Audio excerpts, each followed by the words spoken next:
Welcome to the Banker Lamp. Please enjoy the video. In this video, I will show you how to cook delicious catfish fillets in a skillet. First, let's gather our essential ingredients: fresh catfish fillets, cornmeal, all-purpose flour, your favorite seasonings, and a good cooking oil. It's crucial to pat your catfish fillets completely dry with paper towels.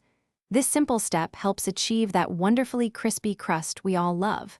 Next, we'll set up our dredging station, combining the cornmeal and flour with our chosen spices for a perfect coating. Now that our fillets are dry, it's time to season them generously on both sides. Don't be shy with your preferred blend of salt, pepper, paprika, and garlic powder. Once seasoned, carefully dredge each fillet in our prepared cornmeal and flour mixture.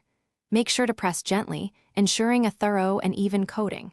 This step is key to developing that beautiful golden brown and crunchy exterior when we cook them in the skillet. A good coating makes all the difference. With our catfish perfectly coated, let's get cooking. Heat about 1/4 inch of a high smoke point oil, like vegetable or canola, in a sturdy cast iron skillet over medium-high heat. You'll know it's ready when a drop of water sizzles immediately. Carefully place the dredged fillets into the hot oil, being careful not to overcrowd the pan. Cook for 3 to 5 minutes per side until they are beautifully golden brown and easily flake with a fork. This ensures they are cooked through.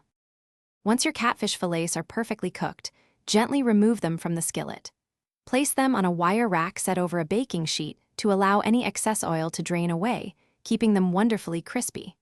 For a burst of fresh flavor, garnish your golden brown fillets with bright lemon wedges and a sprinkle of freshly chopped parsley.